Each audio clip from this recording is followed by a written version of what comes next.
When I first started reporting for public radio, I ended up covering a lot of environmental stories. It's just part of living in Florida, working in Florida, realizing how much Floridians and the environment impact each other. Every time I would talk to a researcher about their latest study, whether it was about animals, plants, water quality, climate change was always coming up. And so it was just a natural organic move to be covering climate change because I found it to be in every piece of science and the environment that I was covering.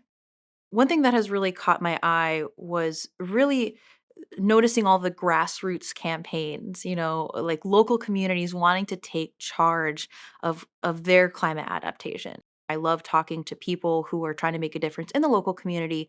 And that's why I think too the Climate Adaptation Center is so vital because covering climate change, I can talk to a lot of like national or statewide researchers or talk to people who aren't necessarily part of the local community. So I was really excited to learn about the Climate Adaptation Center and to have sources who are in the Sarasota community. So when we talk about national scale climate issues, we can actually have a perspective from someone who's in the local community.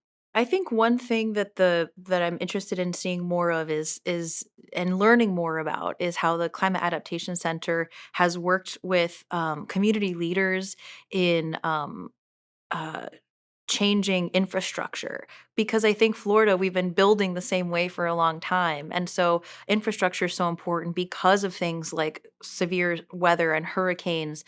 I hope that people get inspired by the stories that we tell. Because when it comes down to it, and that's why I keep doing these audience call outs. I keep asking people, share what are you going through? What's your story? Because I think that we can make the most difference when we hear people's stories and we're not talking about it as a theory, like, oh, climate change, but real people being affected. And so I hope that I'm, doing my job well by sharing people's stories, sharing how people are affected, and then presenting possible solutions by talking to experts like people who are within the CAC, to talk about solutions, not just about the problem of climate change, but what does a future in Florida look like? And hopefully, when we hear about the problem, when we hear what people are going through, and then we bring up a solution, hopefully that makes people interested in actually following through on that solution in terms of policy or grassroots campaigns.